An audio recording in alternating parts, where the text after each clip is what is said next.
Welcome. This is the Doing Diversity in Writing podcast, the show where we as authors explore the better practices of writing inclusively, whether that be in terms of race, gender, ethnicity, class, sexuality, ability, and so on. Why are we here? To bring more depth and breadth to the characters in our fiction and represent them in the best way possible. My name is Bethany A. Tucker, and with me each week is my co-host, Mariëlle S. Smith. Ready? Let's dive in.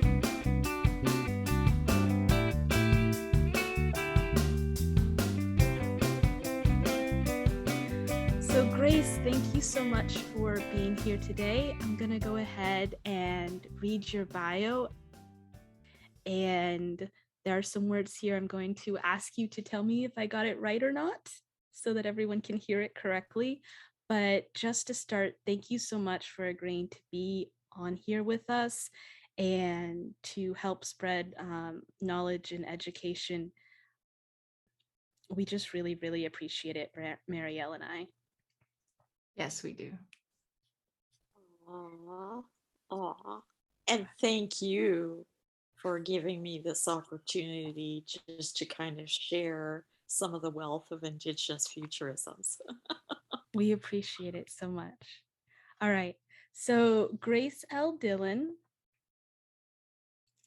Anishinaabe. I don't think I'm saying that correctly. Sure, Anishinaabe. And you know, we when we're with each other, a lot of times we just call ourselves Nish with an apostrophe. So you could just go with that if you'd like. Nish with an apostrophe. All right. And you also have friends, family, and relatives from the Bay Mills Nation and the Garden River Nation, I believe. Yes. And also relatives at the Sioux Nation in Ontario. Excellent. And you are a professor in Indigenous Nation Studies Department in the School of Gender, Race, and Nations, and also affiliate professor at English and Women, Gender, and Sexuality departments at the Portland State University in Portland, Oregon in the USA.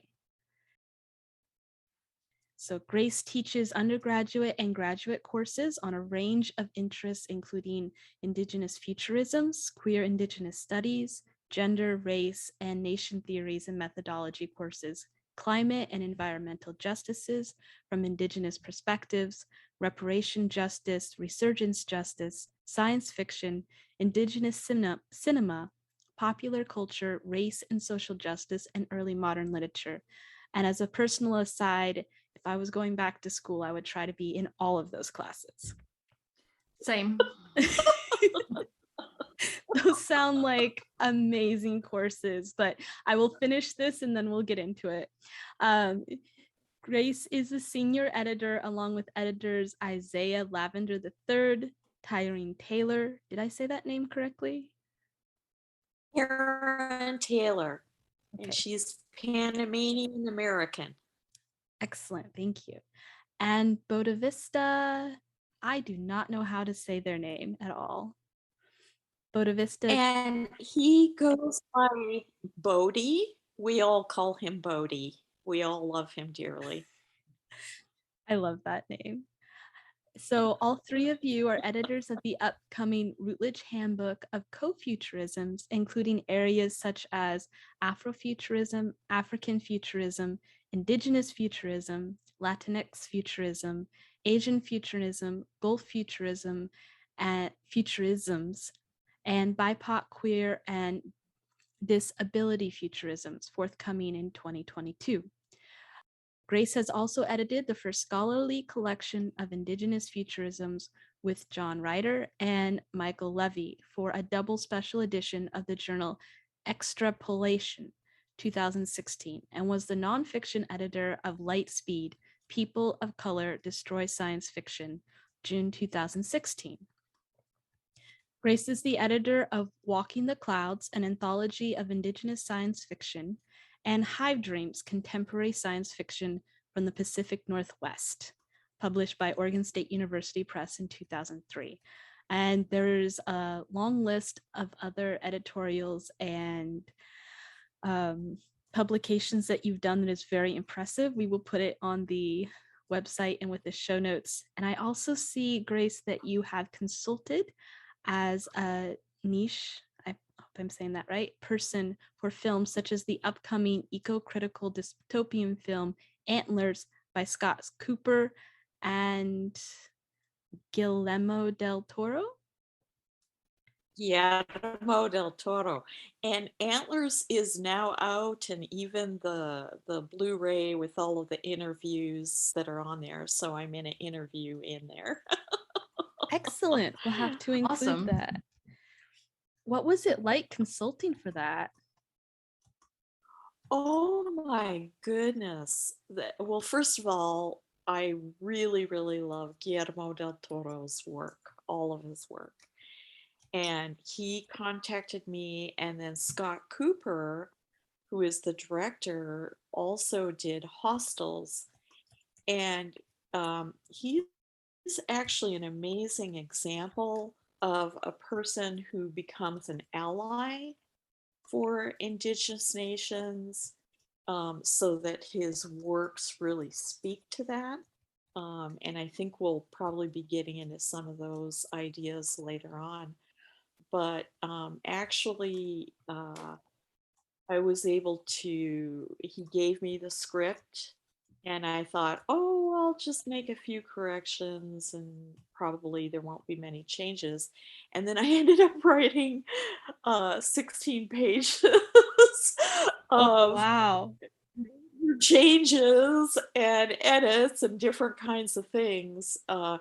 And he did every single bit of it. And he took that project on himself after having some other writers. And so he not only directed and was one of the producers, but he also wrote that. And that I was so incredibly grateful for, because Antlers is about the Wendigo, and that's an entity that we know to be real, not a myth, not fake, you know. It's true storytelling. And he really took that into consideration, had Margaret Newton, who I recommended, who speaks Anishinaabe fluently. And so there's a voiceover of her speaking Anishinaabe at the beginning of the film. And then Graham Greene also was a part of that. And he's part of the Algonquin languages connected to the Wendigo. And so he did an amazing job in there. So anyway, I was very scared about the subject, to be perfectly honest. We don't even tell stories of it unless the ice over our Lake Superior is completely covered. And so it was nerve-wracking for me to consider sharing the realities of the Wendigo. Mm-hmm. And they just did such a wonderful job with it, and they used it as an allegory, because the Wendigo, the old ancient term in our language for an Anishinaabe, and this is pre-contact, so this is before there was any kind of contact. That's going back. Meant greedy. It's greedy. And so they show environmental devastation, climate devastation. There's all kinds of intense allegories going on.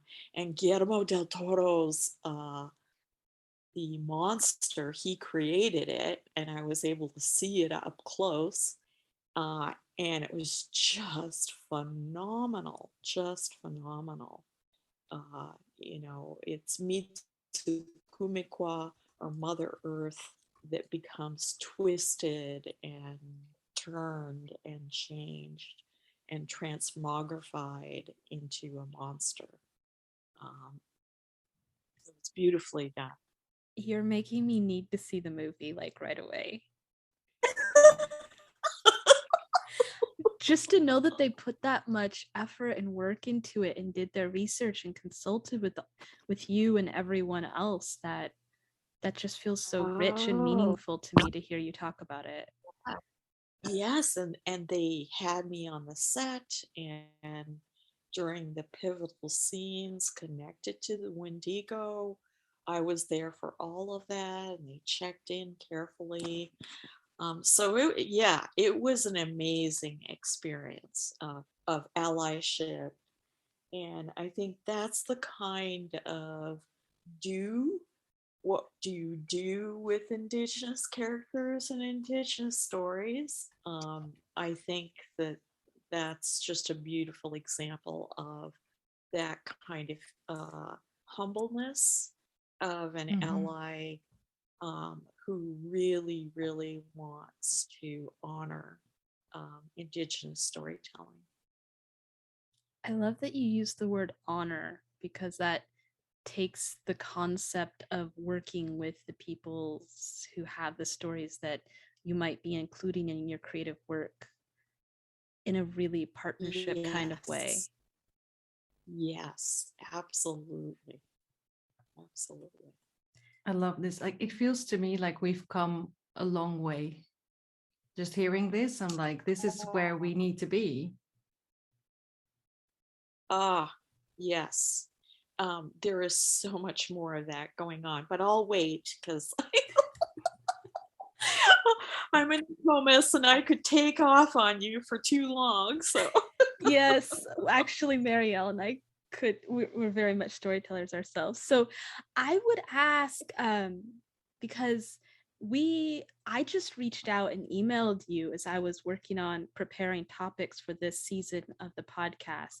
And I'll be honest, I took my courage in both hands and just sent you an email thinking the worst she can say is no, because I saw the list of things you talked about, and that you I believe, correct me if I'm wrong, but you were the one who coined the term Indigenous Futurisms. Am I correct? yeah, yes, back in 2003. And I want to, in turn, honor Alondra Nelson, who is now working for President Biden's administration, but is an amazing Black intellectual and African American scholar. And so back in 2002, she put together the first amazing um, African centered scholars speaking about Afrofuturism for the first time in a collection of essays. And I was just so blown away by that, that I'd been toying with different expressions. And I decided, nope, Indigenous Futurisms is the way to go to honor actually Afrofuturism.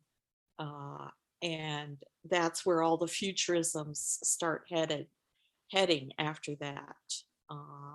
And with, I have to say, uh, some really good help from Professor Gerald Vint at UC Riverside, who is now the chair of the department with science and technology, and who acquired quite a few grants and really brought out writers from all around the world with those different kinds of futurisms, and helped introduce us to each other, and have recordings that are available and things like that. So um, she did us, and she's another amazing ally because she is non-native, but has always worked very closely as a former Canadian scholar with Indigenous issues, especially racial and economic and body technology kinds of issues. So I'd love to give her credit for doing that. And then our Routledge handbook, in a way, it was an invitation from Routledge to then bring together these futurisms. And one thing that in our kind of going over everything and taking a look at it, and it can be not only like Gulf and Arabic futurisms, but also Israeli futurisms. It can go on and on. But the thing that really stands out about futurisms is that they actually expand well beyond science fiction. So often there's this kind of misunderstanding that, oh, I see you have science fiction and then these wonderful subcategories written by BIPOC peoples, Yeah. or, Mhm. when in fact, futurisms encompasses so much more, uh, because we do not create the false binary that exists between the fantastic, horror, and science fiction. And it's interesting because it's also reflective of what's kind of going on globally as well. So that it's not just BIPOC peoples doing this, or what Bodhi has termed as co-futurisms or co-futures. And that encompasses, he's from India himself, and that encompasses peoples who are brown and black globally around the world and are experiencing uh, the racial, economic uh, injustices, especially with the speeding up of climate change and efforts to, really bring in climate justice and environmental justice. So I just wanted to throw that in there. Oh, you've given us so much more to go look up and go read, and I really appreciate that. Because our audience is so global, and we know for a fact that many of the people listening may be hearing these terms futurisms for the first time, can you break down, maybe give a couple examples of stories that would fall in futurisms, and especially Indigenous futurisms? Sure. Yeah. I have way too many. I now have several bookcases filled with Indigenous novels and story collections and comics and everything else. But just to add, the what becomes very distinctive is in the 1980s, there had been this real push with cyberpunk towards creating kind of almost a false binary between body and mind. And futurisms brings in body, mind, spirit simultaneously. And I borrow that from Sammy Shulk, who, as a Black intellectual herself, and she works with disability studies and has that as a personal experience. And she talks about body mind without separating the word. And so we've been speaking about futurisms as body, mind, spirit without separating the words, just as one construct. So some of the stories, oh my goodness, there are so many. But in terms of, let's say, climate justice stories, if you're looking for something along that line. Certainly. Louise Erdrich, who's Anishinaabe. And by the way, as I run through a few of these, I'd be happy to email you later with like actual titles and that sort of thing. Could you please? Because I doubt my ability to know how to spell everything. Well, this one was easy Absolutely, because I'm absolutely. familiar with this author, but I cannot promise that the same goes for the others. Okay. So these are just a few Indigenous Futurisms novels that are decolonizing the Anthropocene, or awing the Anthropocene is the way I like looking at it. And so Louise Erdrich's Future Home of the Living God. And this is a backward, sideways, slewed or skewed slantwise evolution for animal persons, bird persons, plant persons, and human persons. And the main character, Cedar or Mary, accepts her unborn baby as not malformed or deformed or backwards, but as a fully infused human person, no matter what the steps and evolutions are occurring sideways or not. So that's a very fascinating book. And it took her 10 years to get permission. She didn't want to publish it through her own bookstore and press, which she has. And it took her 10 years to be considered for writing a science fiction novel, because that's one of the difficulties for Indigenous persons as a whole. Is there's this tendency by publishers, it's now really changing, but there has been this tendency in the past to look for the great Indigenous American novel, right? Yes, we Yes. actually talked about some of that in our first season of our podcast, is the difficulty of access to publishing. Okay. Yeah. That you're Yeah. just expected to do that and stay within that type, so therefore Mhm. you can't write about the future. Um, Leanne Betasamasaki Simpson, and she's also Anishinaabe, has this amazing short story called Ekadin Boreal in her collection of This Accident of Being Lost, Songs and Stories. And also her new novel, Nupaming, The Cure for White Ladies, that came out in February 2021. It connects to animal persons quite a bit in an indigenous futuristic kind of sense. And that's just incredible. And then Sherry DeMoline, she may be better known. She's Métis, and she had written The Marrow Thieves in 2017, and it was a YA book.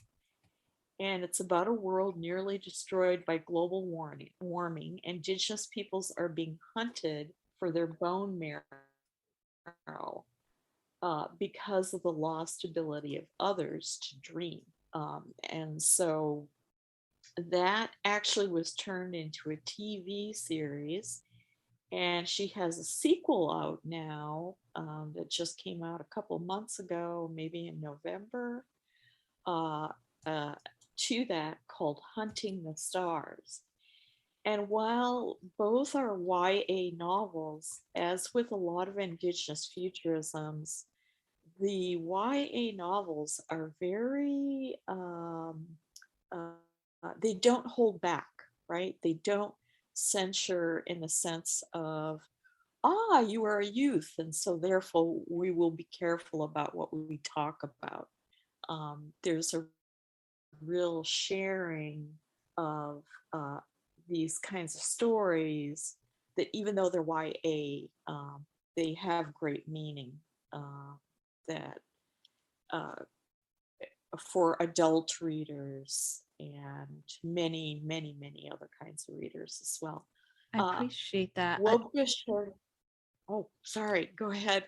Oh, I'm sorry. I was just saying that is a trend in YA, especially I would say for LGBT community that Mariëlle and I belong to, and other communities that we've kind of kept our eye on, is that, youth are ready to handle it. They're already handling it in their day-to-day lives. We shouldn't pretend in literature that they don't know. Yes. Absolutely. Absolutely. I'll later on send you a list. I've got to look up her title so I say it correctly. Um, she's Latinx, but she was actually an example of a person who came to meet with me and talked quite a bit because in her Latinx LGBTQIA, and then we always add in 2+ for two spirit. I like that. So it can get a little lengthy, but it's all meaningful. Yes. Yes. And so she came and visited with me many, many times to talk about bringing in little people stories from different tribal nations, but in particular from the Nish tribal nations, because we have many, many stories of little people. And that was in her first YA novel that Soho Press picked up. And at the time, she was saying to me, "Grace, this is this is way too adult for. I wrote about my personal experience, and this is way too adult for youth." But apparently, Soho Press thought, no, this is a good idea. So I'll be sure to send her. She's now done 2 novels at this point. She's amazing, and I'll give you a couple more of the Anthropocene and Decolonizing the Anthropocene and Climate Justice novels, like Wobgeshig Rice's Moon of the Crusted Snow, that came out in 2018. He's also Anishinaabe. There truly are many other writers besides Nish writers, but some of the recent ones we've been coming out with. And that asks the question, how do we live in a good way during the collapse of an infrastructure that supports modern life? And when you get cut off from the rest of Mitsukumikwa, or Mother Earth, that's our expression for Mother Earth, in an unforgiving North Ontario winter. And then the ideas of caribou and elk as you find them, that you feed your elders first, then your enemies first, and then your friends and relatives. And so he sets up some of the forms of Nish tribal protocol right within that wonderful story. And I'll be talking with him on a panel in a couple days. In a couple days. And he is actually creating a sequel to that novel because it became so popular. And then Harold Johnson's Corvus, he's Cree. He spent his life as a lawyer, but he was always out in the bush with the trap lines that he had inherited from his ancestors. And his is a wonderful about climate justice, and he has organic recreational vehicles, ORVs, which actually are big, big images of, they become organic machine-like birds that can fly, so that as a human being you can step into, for instance, he has a raven, and then this machine organic being, an entity and spirit, actually scoots him off to a Nish village. And it talks about, 80 years into the future with natural climate disasters and wars. And Alexis writes the Swan book in 2013 and printed in 2018. and she's a member of the Wani Nation of the Southern Highlands of the Gulf of Carpentaria. Also talks about the devastation of climate wars. Uh, Oblivia Ethelene and Bella Donafrom are up. Bella rescues her from a gum tree. You have old warships, and you have constant bombing by the military in what is now the indigenous territory, quarantined off as indigenous territory, and is a polluted dry swamp that's fenced off from the rest of Australia by the army. That's an amazing, amazing book.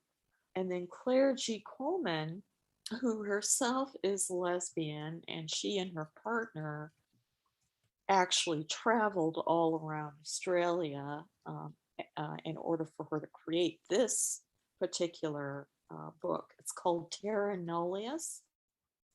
She's South Coast Noongar people. And there you have natives and settlers. And I don't want to spoil this story too much. I'll let people get into it, but there is a surprise that goes on in it that makes it science fiction. Because for the first, I don't know, maybe 100 pages or so, you're thinking, is this really science fiction or indigenous futurisms?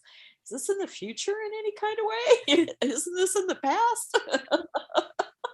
Wow. And then she has also done a new novel called The Old Lie, and The Old Lies, and that again, it's set this time with spaceships, but brings in so many of those kinds of things. And there's one of the first science fiction indigenous futurism books ever written was by Anishinaabe Gerald Visner's Bear Heart in 1978. And even back then, and there was the 1970s oil crisis, and he created the landscape that heralds our anthropocenic, awareness, and how US is this post-apocalyptic wasteland, and it becomes incapable of negotiating trades or developing alternative sources for energy. And so they start encroaching on native lands for timber. And they use disaster to authorize violent anti-democratic restrictions and regulations on travel. And this is even though it was written in 1978, it feels a little too prescient in 2022. I was going to say that it feels very both future and past, and also was making me think of some of the time I spent in China and things I saw happen there. It feels very. I taught in China. I was also a student at Nanjing University for a year, and some of my students were Uyghur students from the Xinjiang region. Yes, I worry about them constantly. I hope they're okay because you probably know the news. It's not very good. Right. Absolutely. But all these titles. Go ahead. Oh, yes, I'll be sure to say. Now that was just on climate justice, and then there's a whole series of books on animal persons, like Darcy Little Badger, who's Lipan Apache. Her first book was called A Lots Away, and it's a beautiful example of how Indigenous futurisms is not just simply about the science, although often Indigenous Futurisms, as Helen Haig Brown from the Chakotay Nation puts it, and with her permission, I often repeat that now, because we talked with each other about, well, what does Indigenous Futurisms mean? And she was suddenly told to, create this film under a Lars von Trier experiment that was Indigenous science fiction written in her own language. And she didn't know a whole lot about that. She usually did Indigenous feminist documentaries on language revitalization, which are amazing. And in the process of our conversation, as I'm trying to, give her a glimpse of what some of this might be, she said, "Oh, I get it, Grace. You're just talking about taking the fiction out of science fiction." And that has become a very popular usage at this point. Critics like John Reeder, who writes about Indigenous Futurisms, or Daniel Heath Justice, or many others as scholars who've written about it, often her quote, "and she'll be given credit," is brought up. And that is I think a very telling comment, right? Our stories are not magical realism, just as a lot of Latinx stories are not magical realism. And so it's taking that fiction out of that aspect. You're telling a true story. You're telling true sciences that you can actually use. And so all of that, I think, is very helpful. Oh, but if I can just add this, her new book that just came out, I just got it and I'm still reading it and I love it so much, is called A Snake Falls to Earth. And there are many, many collections and stories that in Indigenous Futurisms that work with animal persons that are very, very much a part of the story. Rebecca Rowan Morris has that in all of her stories. And she is both a Black American and Pueblo. And then Ambeline Quaimulina. I really want to bring her up. She's Australian First Nations and has written actually a series, a tribe series. The first one starts off with the interrogation of Ashala the wolf. And in there, you have very much animal persons that are interacting in the future, very much so with human persons and machine persons and all other kinds of things. And she herself has a law degree, and so she's bringing in actually a lot of legal precedents in order to, and you may know of this already, how in New Zealand, the Whangarei River was actually given personhood as a status. I did We've hear had about certain that. mountains. Yeah. Yeah. And certain mountains that are being given personal status. And so her series is so much better than the Hunger Games. I actually want to see it as a triple movie. I've got to tell you, it's so amazing.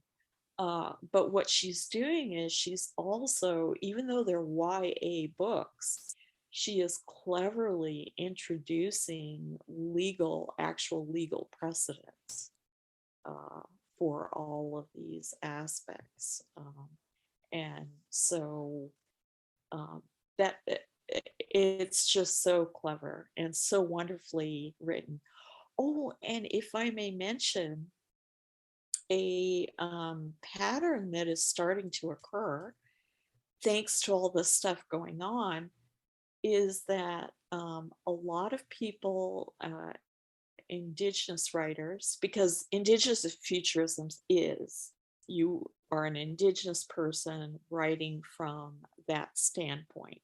It's called Indigenous Standpoint Theory in Australia First Nation scholarship. Okay. Like Eileen Morton Robinson's The White Possessive. But whoops. The pattern. Okay. The pattern So that's the starting to pattern, occur.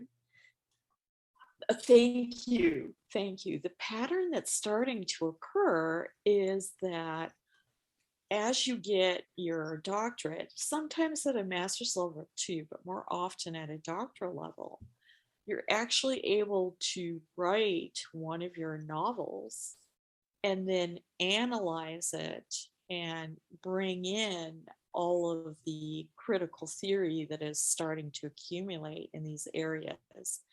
There are now actual scholarly positions specifically for Indigenous Futurisms, tenure track jobs globally around the world. That is really exciting. Yeah, that's amazing. Isn't that amazing? At the Macquarie University, oh my goodness, Bronwyn Carlson heads that up and got a $25 million grant. And I'm on the board for that. But she and everyone there has pulled together a center for Indigenous Futurisms. And they have a press that, while it's not specifically Native, it has opened up specifically to Indigenous Futurisms. It's called the Hatchet Press.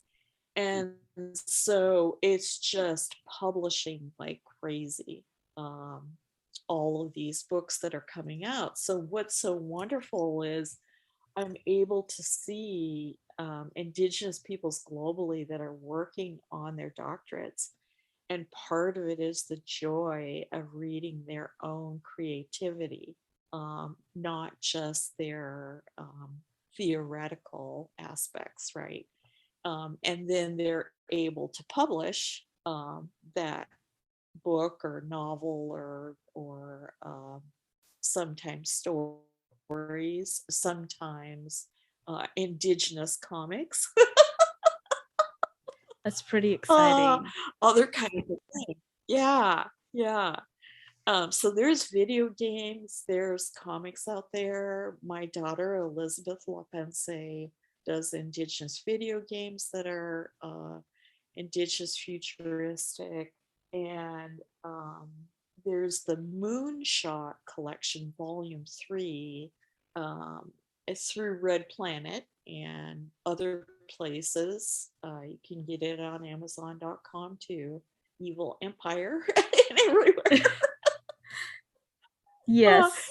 But moving on.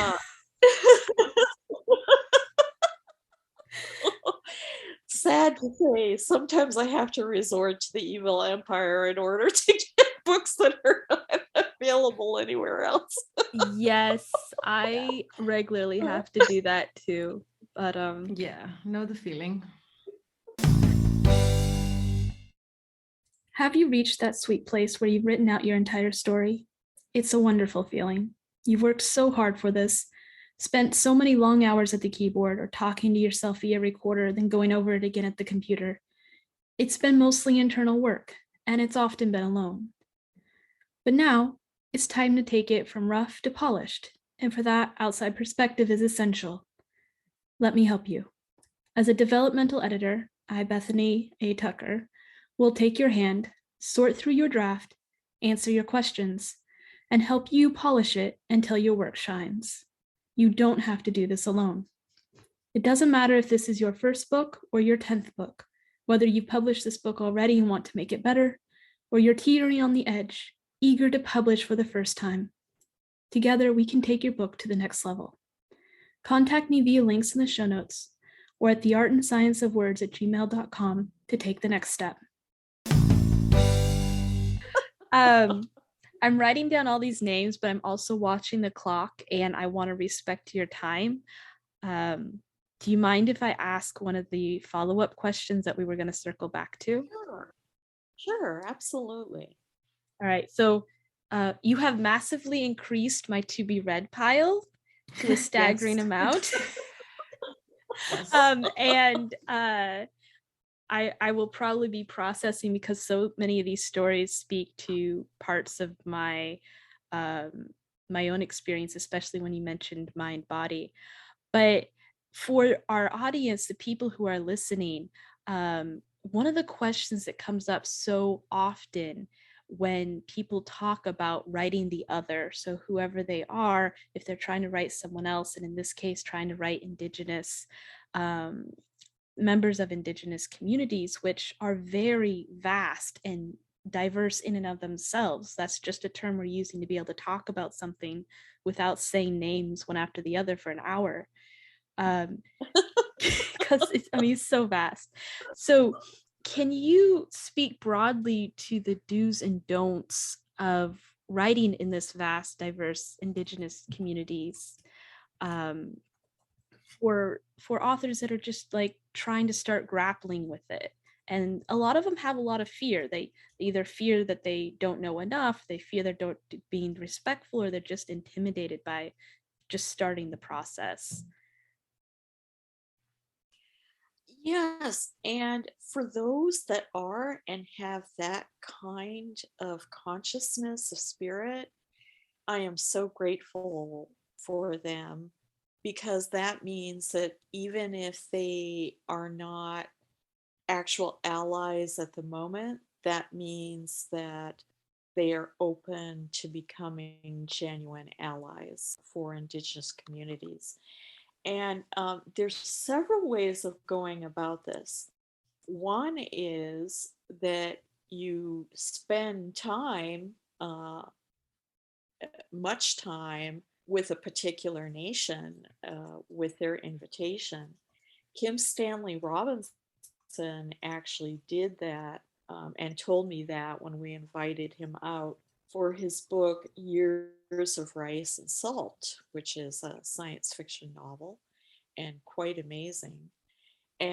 But he is very humble, because he spent uh, 6 to 8 weeks with them, and then getting their permission, and having them look it over. Donna Haraway herself also did that. She's known for being such an amazing, amazing scholar. But she herself, she's writing novels, one of them with animal persons. Yes. And she herself, and again, told me this as a personal story, has spent a great deal of time, and I'm afraid I've forgotten what nation it was with, but spent a great deal of time with those nations first. So that's one way of going about it, is that instead of trying to imagine Indigenous communities, that you become involved. You become genuinely involved and spend some time with Indigenous communities. Uh, Another way, which is faster, and for some people you don't have that kind of time or that kind of access. Another way, and a lot of small publishing presses are actually starting to do this and make it a part of this, is that you have a consultant that is from that particular tribal nation. The other thing that's really important is not to write a story that's just generally about Native or Indigenous peoples, right? Because even though we may have a lot of patterns in common, we are very, very, very different. And Yes. And so that's become an important feature, is to get a consultant, a creative consultant from, and there are plenty of them usually from all the tribal nations, and have them look over your manuscript and pay them money for doing so. Yes. You know, it doesn't have to be much, but give them some kind of funding in order to go over that. And those two ways to me are the safest. I would definitely agree. And I would definitely agree. When we were recording season 1 of our podcast, I think it was episode 4 or 5, we referenced we were talking about cultural appropriation and cultural appreciation, which are that was episode 4. Yeah. Okay. Yeah. And we talked about the Disney film Pocahontas, and then the Assassin's Creed video games. You're laughing. I feel like there's a story here. Sorry. Yeah, both are pretty bad. Okay. Sorry. Yeah, I mean, we had a nuanced, and we also found ourselves at many points saying, well, this is the limits of what we can find. And there was Indigenous consultants on both of those projects that we found when we did our research. But what are ways beyond going to like Reddit or the internet and being like, I'm looking for this? What are respectful ways that would be appreciated by these communities to approach and spend time in a way that's not patronizing, that's respectful, that the community, like, how does someone approach a community and say, I would like to spend time with you? Or yes. hire someone as a consultant. Well, and I think too, not just having consultants, but for instance, I'll give a Disney example, Manoa, which actually is a much, much better example than Pocahontas of bringing in and being able to really genuinely bring in Hawaiian indigenous ways of thinking and Pacifica ways of thinking and storytelling, and the foods, the different kinds of forms of traditional protocol, the indigenous sciences that were expressed in that. So it doesn't have to be that, it's a Disney film, better watch out. But that Moana, which was made much later than the Pocahontas film,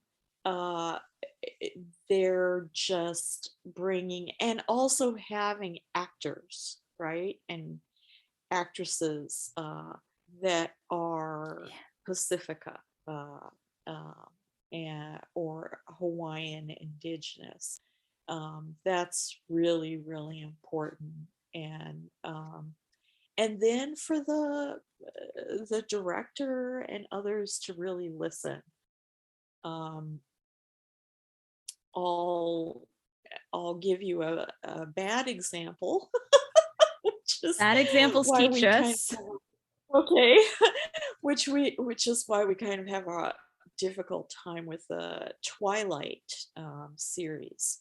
Yeah. Which, we talked extensively about Twilight on the show. Yay! Okay.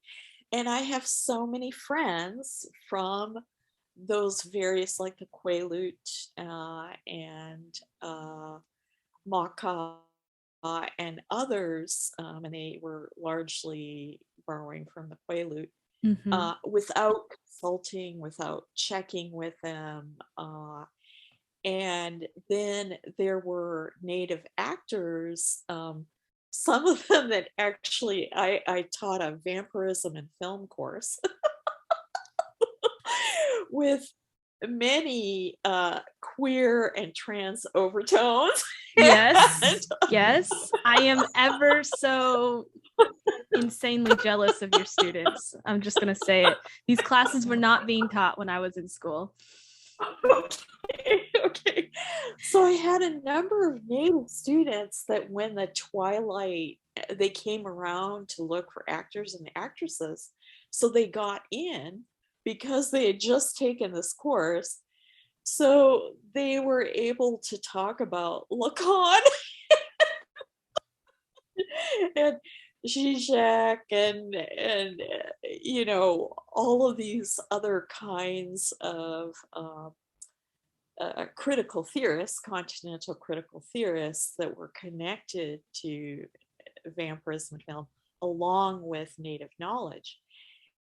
And so many of them got hired, and then they just helped me keep track of the rest of the films, right? I would check in with them and see how things were going.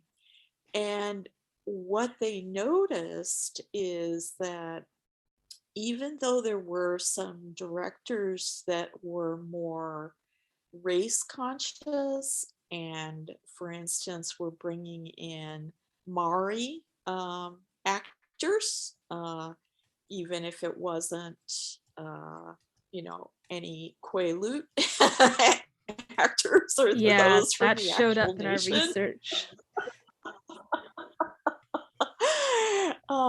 Yeah, that what they did is they just sat down as these young, actors and actresses that were activists. The native ones involved were highly activist and used it as an opportunity to branch out into other things and really talk about issues.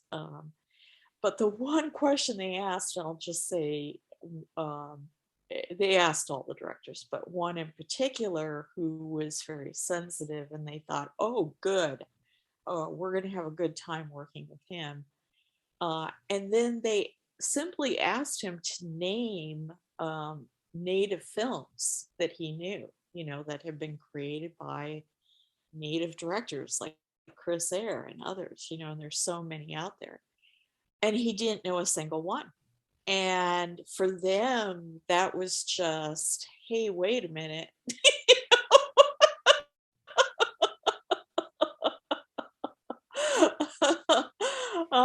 That was a real issue for those actors and actresses. And they were largely in their 20s and 30s as a wonderfully activist generation who are part of land back movements. That's been a strong part of Indigenous Futurisms. Chelsea Vowell, who's Métis and does Métis in Space. She's done podcasts and is coming out with a novel, I think, pretty soon, or some writings that she's been working on. And so for us, writing itself, like say if you're working with climate, is a form of climate justice, right? Yeah. But it's accompanied by working with either your communities or as an urban Indian with urban native communities or wherever you are, that you're making sure to balance your time with that.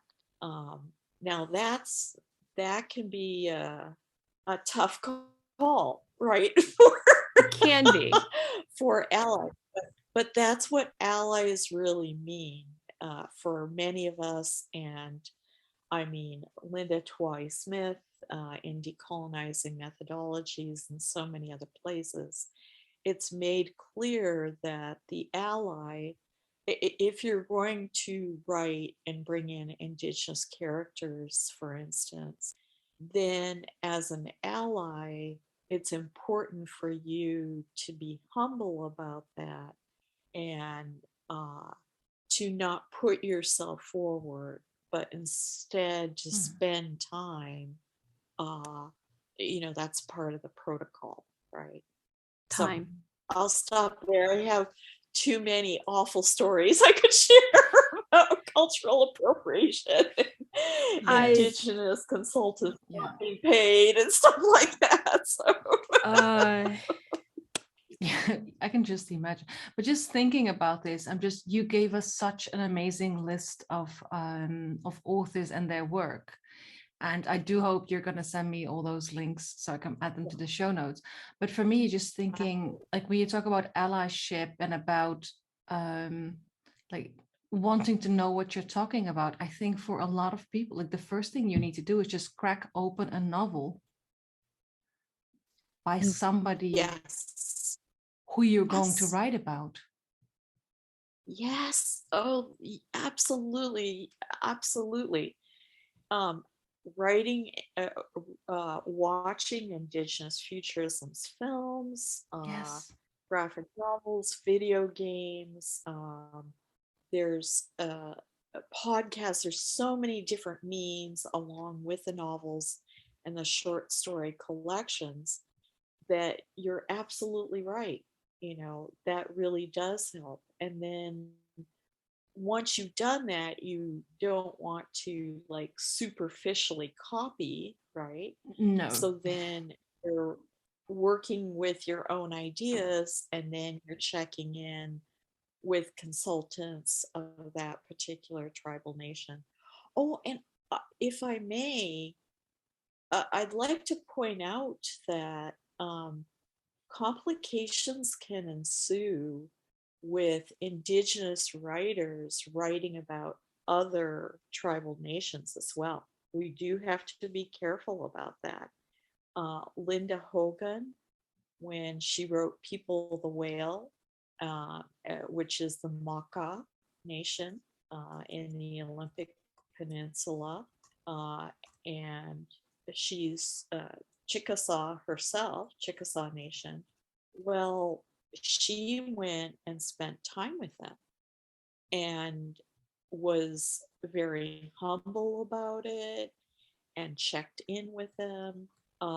Rebecca Rowan Horse, who is Pueblo and Black American, she made a point of, her husband is Navajo, Dene, and she made a point of not only checking in with he and his family, but also elders of the community and many others in the community that supported her writing about the Navajo Nation as being the huge nation that is left in the future, surrounded by this wall that everyone is trying to get into.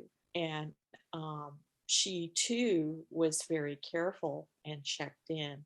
So it's not even just, oh, if you're a non-Indigenous person, you should check in.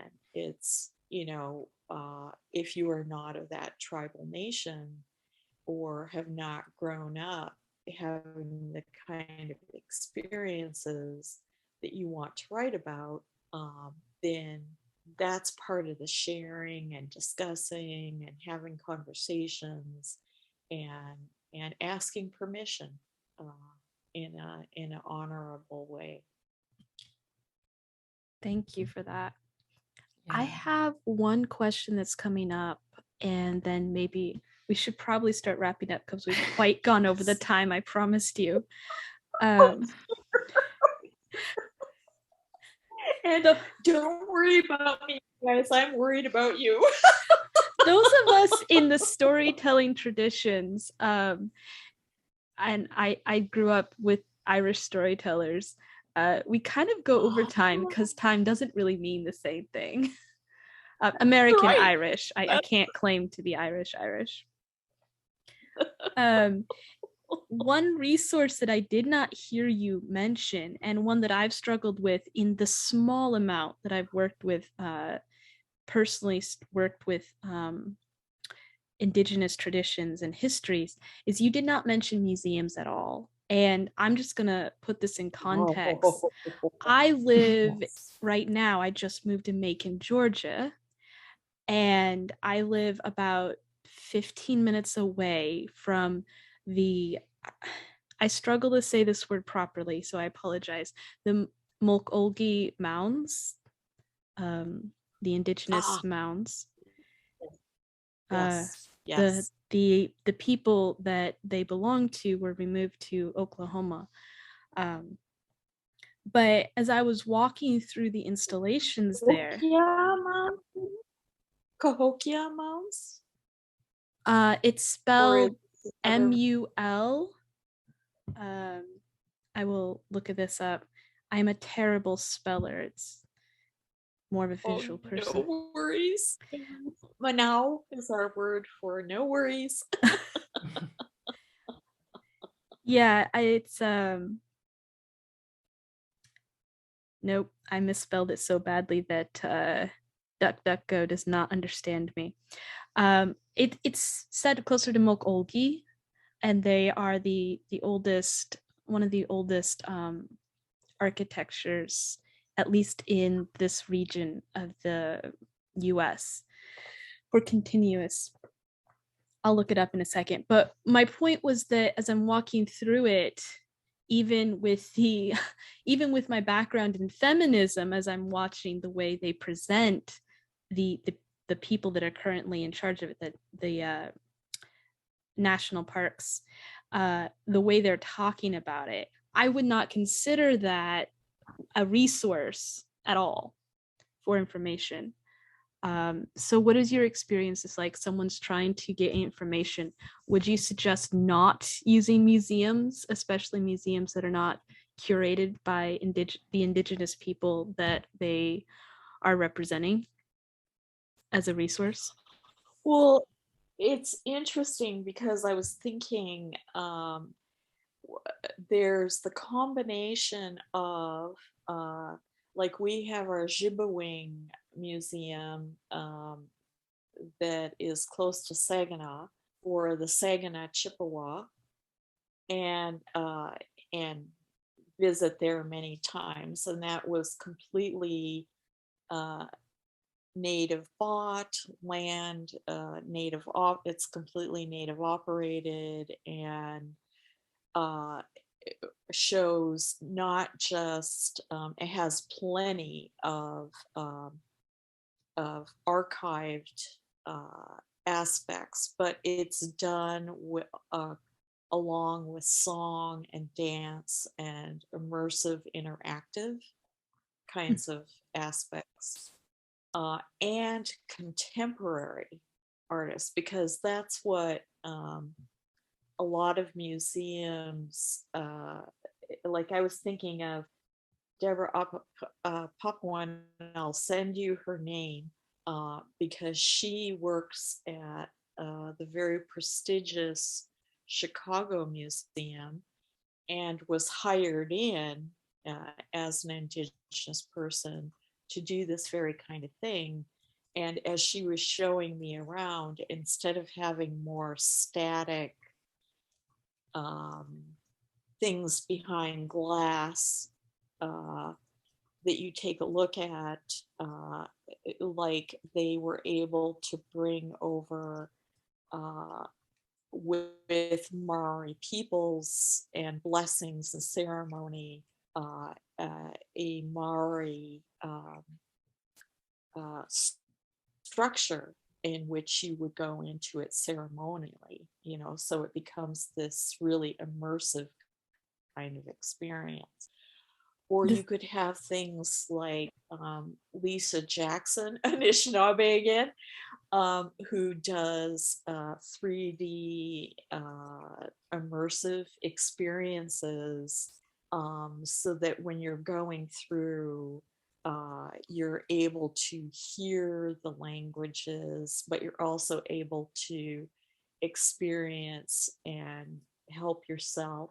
The Inuit have done that. And then if you don't have that, There are scholars like Amy Lone Tree. Oh, she's absolutely amazing. And I think she's at UC Santa Barbara right now as a professor. I can check on that. She actually was with us for a short while, and we absolutely adored her. And she is an example of a scholar, Indigenous scholar of museums, that spends time going around. And it's much more than consulting, it's much deeper than that, right? But really helping to set up either sections of museums, like the Smithsonian, or gets going museums like Warm Springs Nation and the museum there, and she worked very carefully with them. So there's those kind of opportunities as well, I think.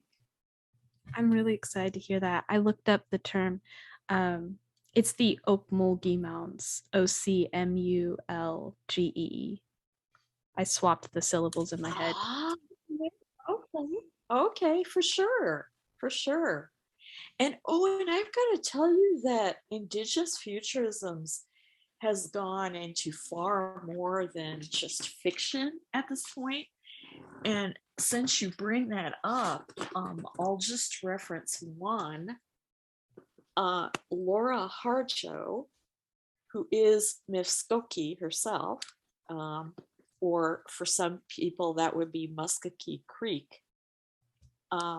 She is a geographer, an Indigenous geographer, and her book called Spiral to the Stars, Mivskoki Tools of Futurity, she very kindly starts off with an explanation of Indigenous Futurisms, and brings me in very kindly as well, and then uses that to look at the geographical ideas and theories and boundaries. So what's been really exciting is that this has kind of jumped into other disciplines. Anthropology now is really strongly working with Indigenous Futurisms. And I'm on the board for the ethnic board of the International Space Station, and they are very interested in looking for BIPOC and, I'll just say co-future. And for me, that also involves the strands of LGBT IQA2 plus, and the disability with parentheses around dis, like Sammy Schalk does. All of those kinds of strands are actually being written about, workshopped about, conversed about for the International Space Station itself. And so it's fascinating how a lot of it's not just a fictional enterprise, right? It's become something that has become exciting in many, many different kinds of areas at this point and disciplines. I'm not sure about you, but I can't separate our telling of fiction to every other part of our life, because fiction ignited ideas in me in parts of my life that weren't fiction. Story is living, for me at least. And so it seems natural to me that it would just permeate. Oh, I love that so much.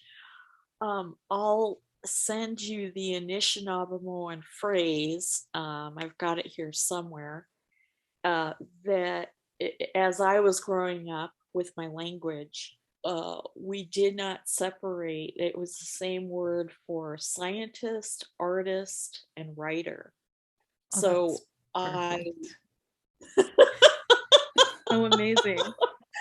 So when I finally went to college out in California, I was really shocked to discover that these were segmented out as different things. Yeah. That must have been destabilizing, actually.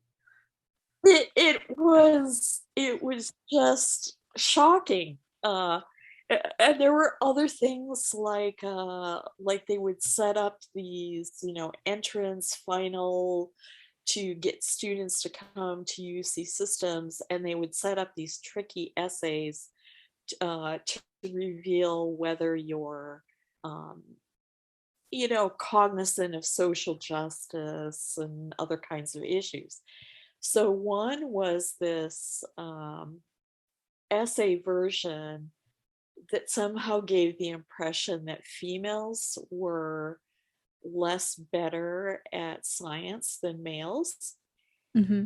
And I was in complete shock. I was like, well, how are any of them going to fall for that? We all know that isn't true.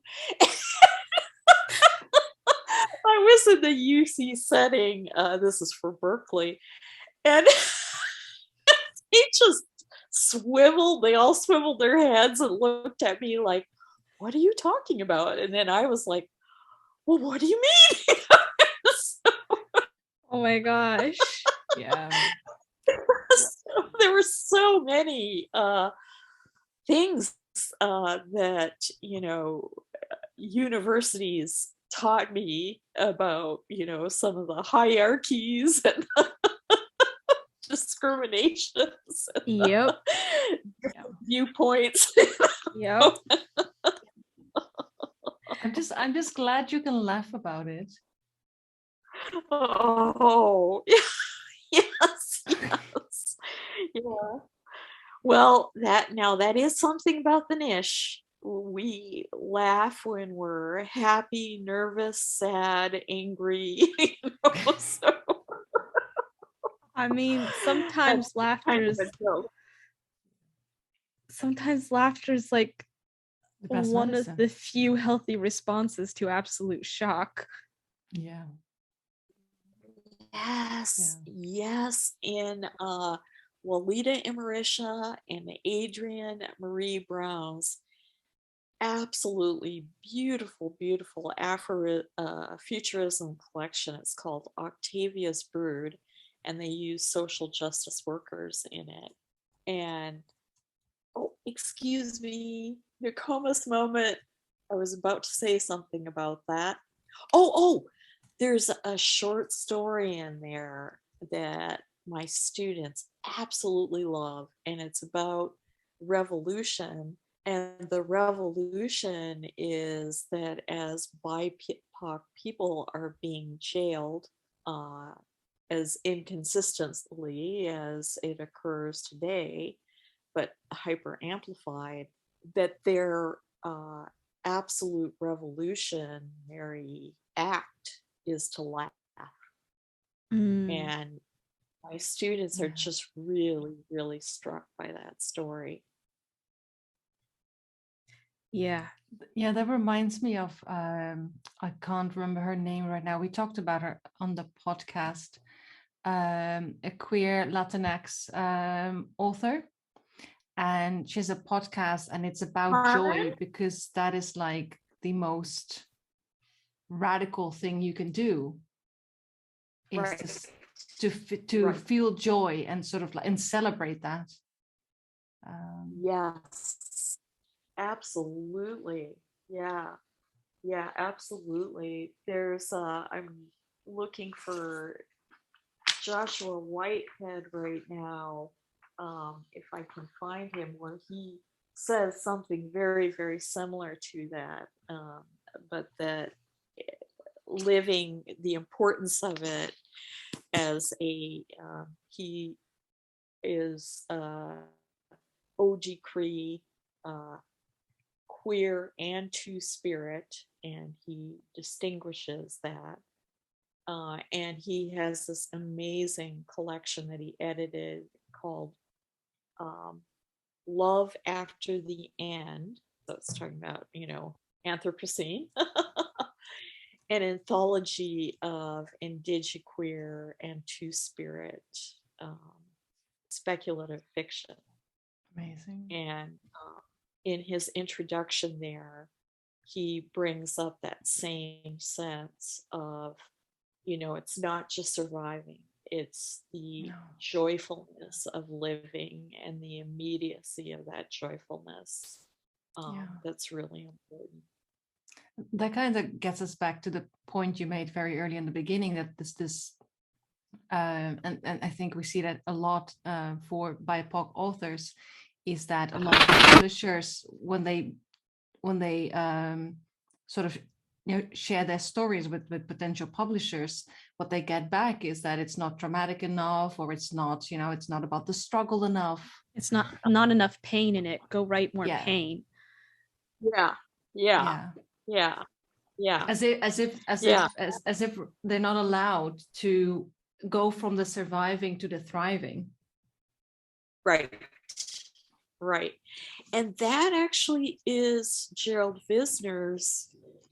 This is both a theoretical term and one for practice, which a lot of our Indigenous theory really does fuse theory with practice immediately, as in fact is the case in Black studies and Latinx studies and other kinds of areas.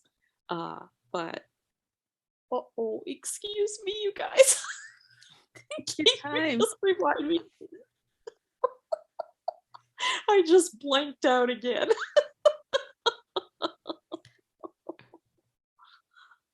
You were talking about laughter and fusing theory and action right away. Okay. So Gerald Visner, and there have been many, many books that he's written about it, and other Indigenous theorists have written about it, and he calls it survivance. And I mean, if you were to just look that up in the French sense, it doesn't capture what he means by it. With survivance, it is actually the ability to overgo victimry, tragedy, and dominance. And you overgo that with storytelling and natural reason. And with storytelling and natural reason, then it becomes the celebration. So he suggests that it then actually becomes celebratory, so that you can bring in that trauma, but you're also bringing in the laughter and the other kinds of things that are going on. Like Tommy Orange's book, that's so famous for that, where you have an actual shooting that's taking place at a powwow, and similar to like school shootings, and yet throughout that book there is so much many moments of joy and celebration and all of the other kinds of things that are accompanied with that. So I think that's a really good example. Oh, and Tommy Orange, even though that's not an Indigenous Futurisms novel, he has done Indigenous Futurisms in collections that have come out, like the McSweeney collection that's looking at the year 2050. And you write a short story, and then you have this wonderful illustration going along with it. I love that. What you're talking about is reminding me of my personal reaction to watching the Netflix show Sense8. Where have you seen that? There was just there is a lot of trauma in there, and some of it was very personal to me as I watched it. but the joy in the relationship and how the characters came together, there were like points that I was crying because I was so happy to see that joy on the Yeah. screen. Yes, absolutely. Oh my goodness. And that's what Chris Eyre, Eyre, who's Cheyenne Arapaho, and was adopted by non-Indigenous parents here in Portland. And so he made really strong connections with Warm Springs Nation. And he's known as one of our greatest Native filmmakers. He's made so much, and he's always brings in that humor. There's that aspect of that humor that we're always bringing in to share in that. Yeah, That's absolutely. beautiful.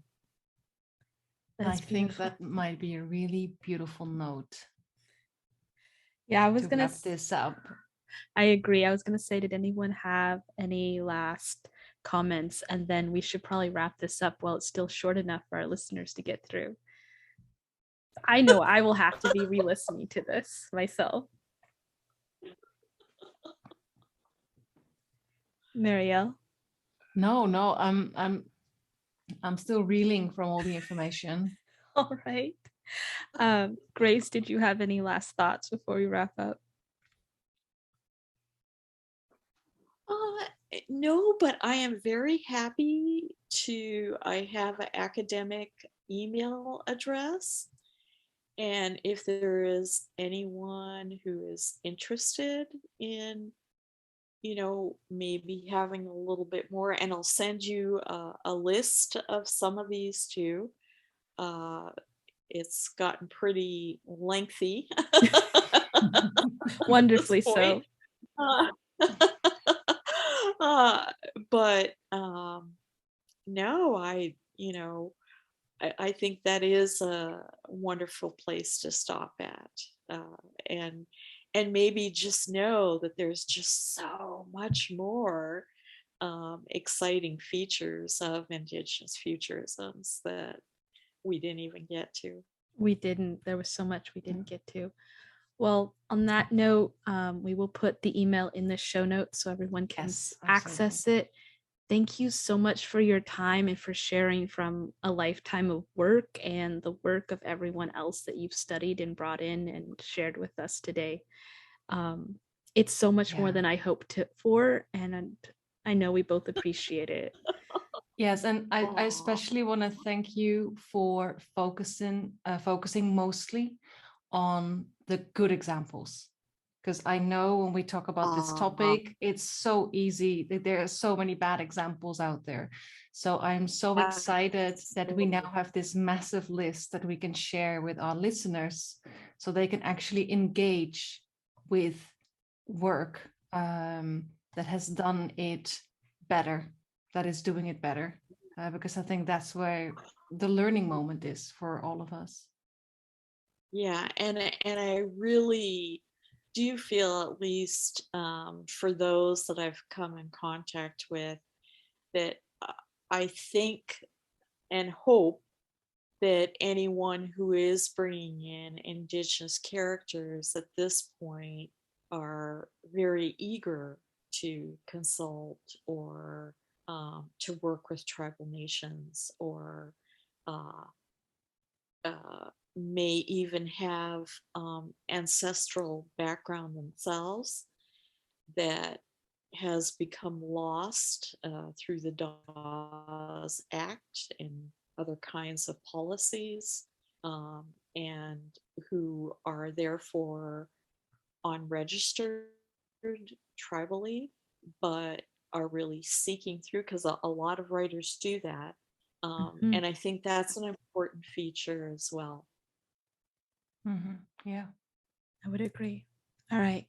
Thank you so much. We will put everything in the show notes. Thank you so much for this. Manaj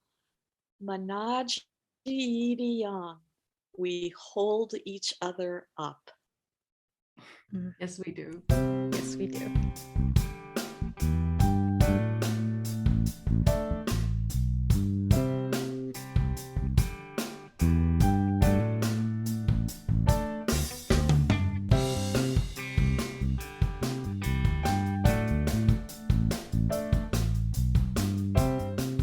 Thank you for joining us. Music for this show was written and produced by Eric Mills. If you found this episode helpful, please rate and review on your favorite podcast app and spread the word so other writers can find us too. To get our Doing Diversity in Writing Toolkit, which includes all bonus material from Season 1, go to representationmatters.art. That's .art. Here you will also find our episode show notes. Happy writing and see you next episode!